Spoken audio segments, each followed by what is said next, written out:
Bonjour à tous, bienvenue sur votre chaîne Médecine Academy. Aujourd'hui, on va faire l'anatomie de télencéphale, ou bien l'anatomie des hémisphères cérébraux.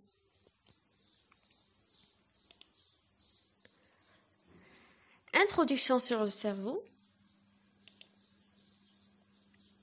Particulièrement développé chez l'homme, le cerveau représentait l'étage le plus élevé dans la hiérarchie fonctionnelle du système nerveux central.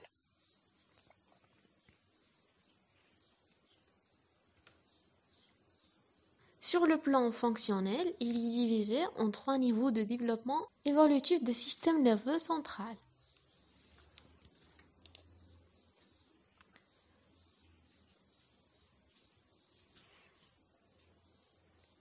Premièrement, l'arc encéphale, c'est le cerveau instinctif et réflexe. Deuxièmement, on a le paléencéphale, c'est le cerveau impulsif et automatique. Et troisièmement, on a le néoencéphale, c'est le cerveau conscient, puis rationnel chez l'homme. Pour le plan de secours, on va faire des généralités, configuration extérieure, les commissures interhémisphériques et une configuration intérieure. On commence par les généralités. Le cerveau est formé de 2 hémisphères. Voilà, 2 hémisphères, unis par les commissures interhémisphériques. Voilà la commissure interhémisphérique. Et séparée par la fissure longitudinale de cerveau. Elle est là.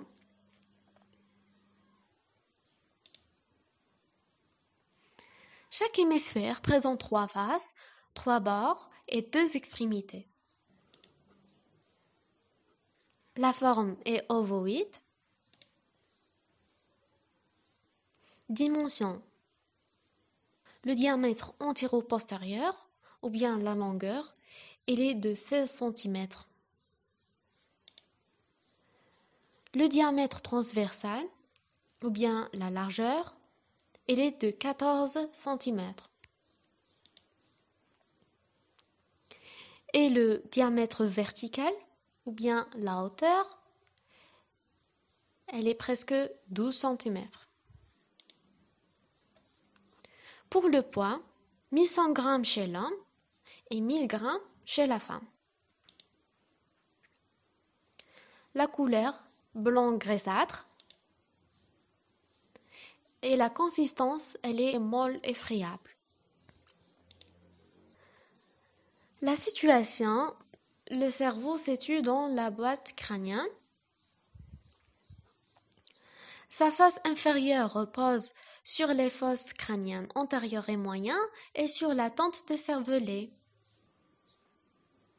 Et sa face supérieure répond à la voûte du crâne.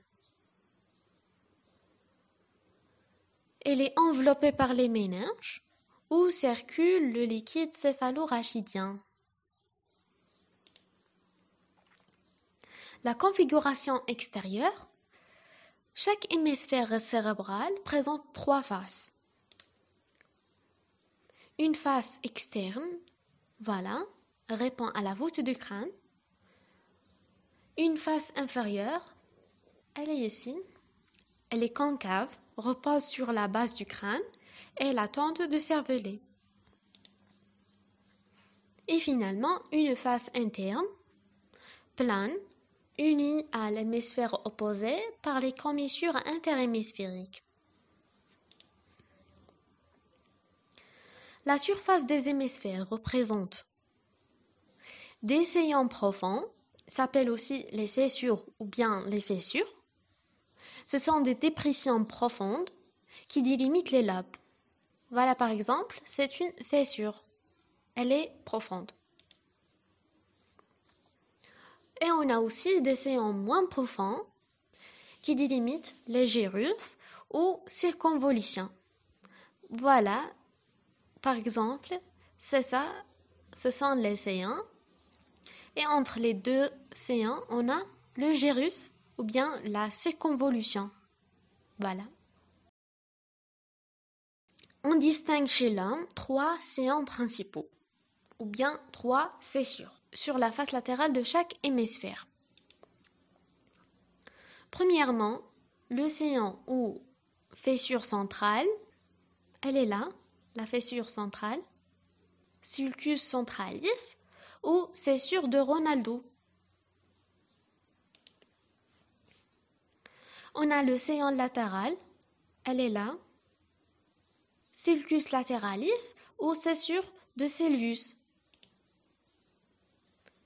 Et finalement, on a le séant occipital transverse ou cessure perpendiculaire externe ou cessure paréto-occipitale formée par deux parties, interne et externe. Sur la face médiale, le séant de cingulum, calloso-marginal, sépare le lobe du corps calleux des lobes frontal et pariétal. Et deuxièmement, on a le séant calcarin ou bien la fessure calcarine. Elle est ici.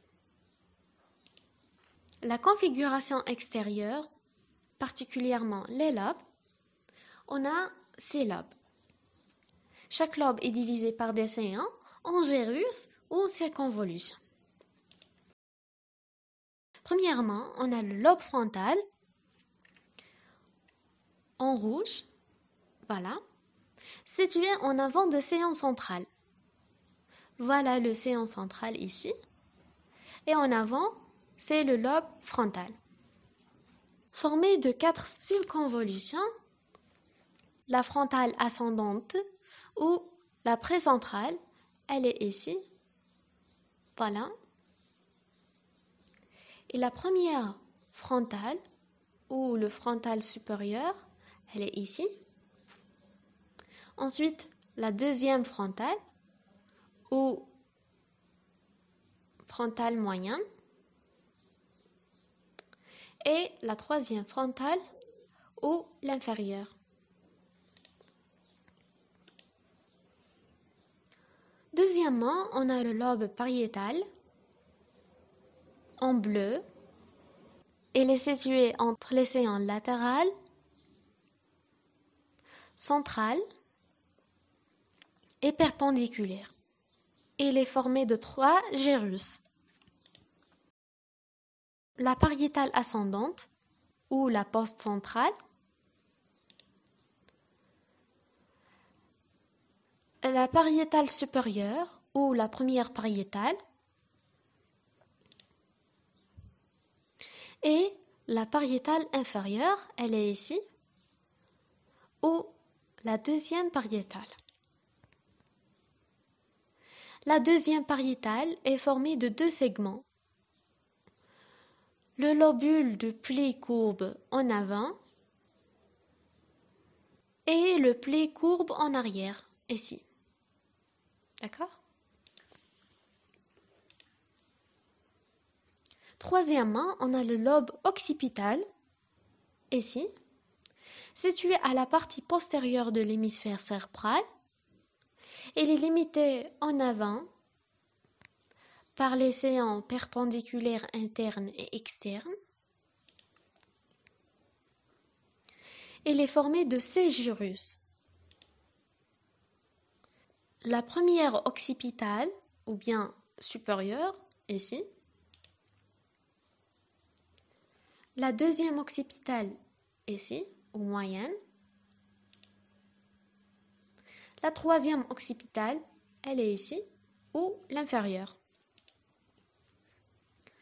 La quatrième et la cinquième occipitale sont situées sur la face inférieure.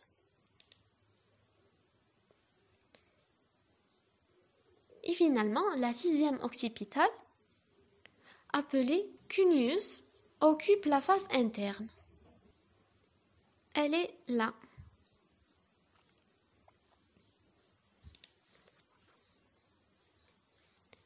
Quatrièmement, le lobe temporel, il est ici, situé au-dessous des lobes frontal et pariétal et en avant du lobe occipital.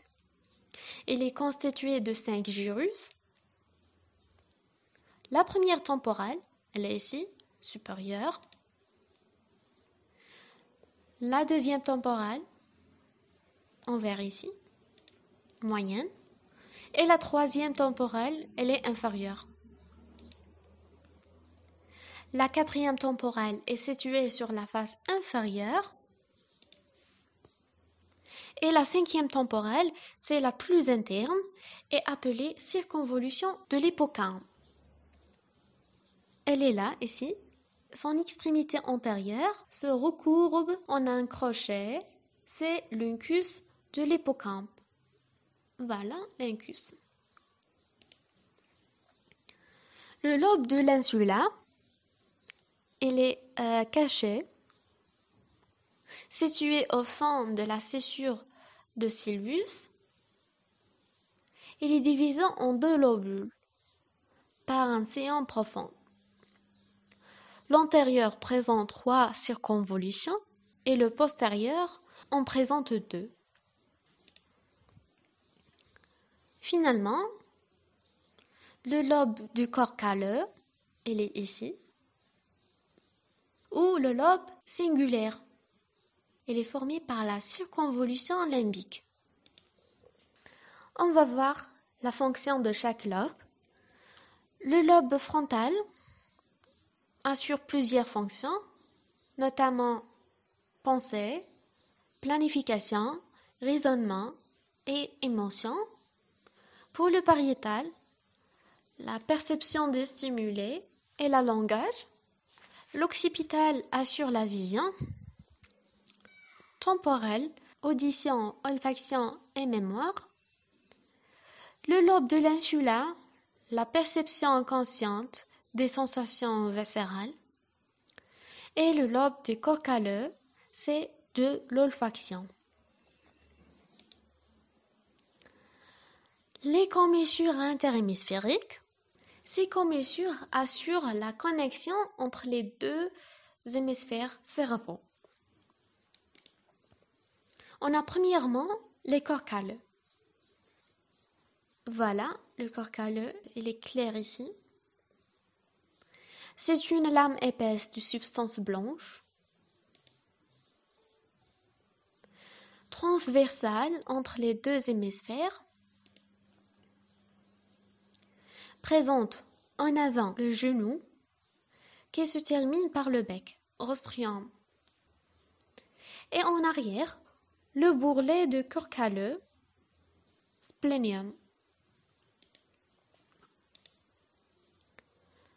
Deuxièmement, on a le trigone cérébral ou fornix. Elle est en jaune ici. En rouge, c'est le corps calleux et en jaune, c'est le fornix.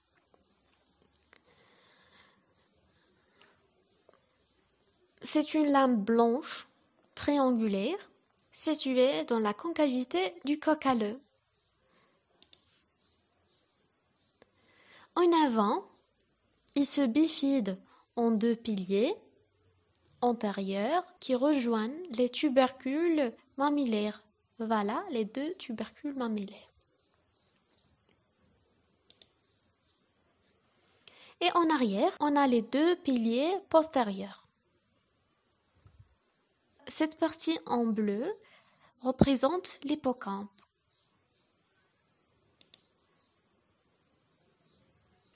C'est la commissure blanche antérieure.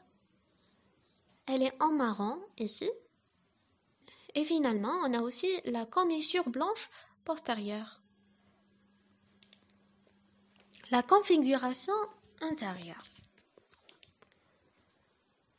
Chaque hémisphère cérébral est formé de substances grises et de substances blanches. De plus, il est creusé d'une cavité épendymière, c'est le ventricule latéral.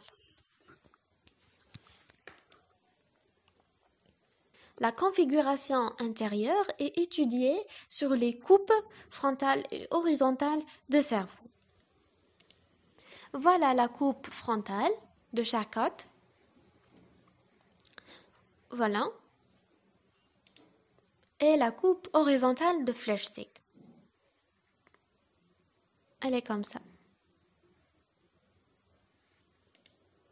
On a toujours dans la configuration intérieure, on commence par la substance grise. Elle est formée de deux parties. La première partie, c'est la substance grise périphérique ou le cortex. Voilà, en périphérie, le cortex cérébral ou s'appelle aussi le pallium. C'est une couche de 2 à 4 mm d'épaisseur qui s'enfonce dans les séons et les gyrus.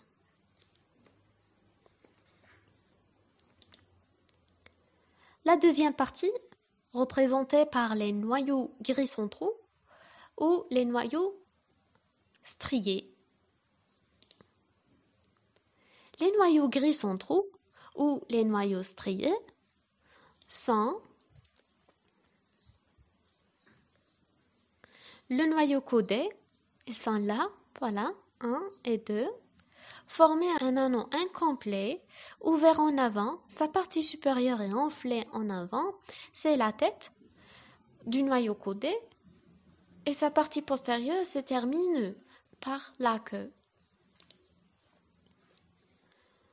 Deuxièmement, on a le noyau lenticulaire, voilà, il est ici, forme une masse pyramidale à base externe qui s'insinue entre le thalamus et la queue du noyau codé. Et finalement, on a ici l'avant-mur ou clostrium. C'est une lame de substance grise qui s'étend entre le cortex de l'insula et le noyau lenticulaire.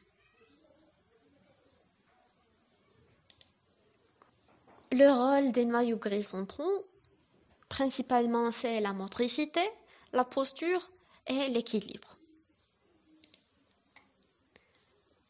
Le rôle du cortex cérébral, c'est de la production des pensées, contrôle des comportements et perception du monde extérieur. On est toujours dans la configuration intérieure. Maintenant, on va étudier la substance blanche. Elle occupe d'une part l'espace compris entre le cortex cérébral et le noyau strié, c'est le centre ovale, et d'autre part, les espaces compris entre les noyaux gris centraux, ce sont les capsules. La capsule interne est située entre le thalamus et le noyau codé en dedans et le noyau lenticulaire en dehors. Et la capsule externe entre le noyau lenticulaire et l'avant-mur. La capsule extrême en dehors de l'avant-mur. Les constitutions de la substance blanche, elle est constituée par des fibres nerveuses afférentes et efférentes, se répartissent en 3 groupes. Le premier groupe, c'est les fibres d'association intra-hémisphérique, voilà, en vert. Deuxièmement, les fibres d'association interhémisphérique ou bien les commissures interhémisphériques en rouge, voilà. Les fibres de projection ascendante et descendante, voilà, en bleu. Les ventricules cérébraux, ce sont des dilatations régionales du canal de l'épendyle, représentées par 2 ventricules intra-hémisphériques, ce sont les ventricules latéraux, Voilà, les deux ventricules latéraux. Et un ventricule diencéphalique. C'est la troisième ventricule ou bien le ventricule médian. Au centre. On va commencer par les ventricules latéraux. Voilà. Ce sont deux cavités en forme de croissant, creusées à l'intérieur de chaque hémisphère. Se prolonge par la corne frontale en avant, la corne frontale, et la corne occipitale en arrière. La corne temporale en bas, voilà. Il communique avec la troisième ventricule par le trou de Monroe. Voilà, le trou de Monroe assure la communication entre les ventricules latéraux et la troisième ventricule. La capacité totale est de 20 ml. La troisième ventricule, c'est une cavité diencéphalique impaire et médiane. Elle est là. Communique en bas avec le quatrième ventricule par l'aqueduc du Sylvius. Voilà, l'aqueduc du Sylvius. Et ici, c'est la quatrième ventricule. Sa capacité est de 3 à 5 ml. Voilà. Cette coupe de Flesch-Sick. Maintenant, vous pouvez connaître tous les éléments de cette coupe. Et voilà. Merci d'avoir regardé cette vidéo. Si vous voulez, abonnez à la chaîne pour avoir plus de cours. Merci. À bientôt.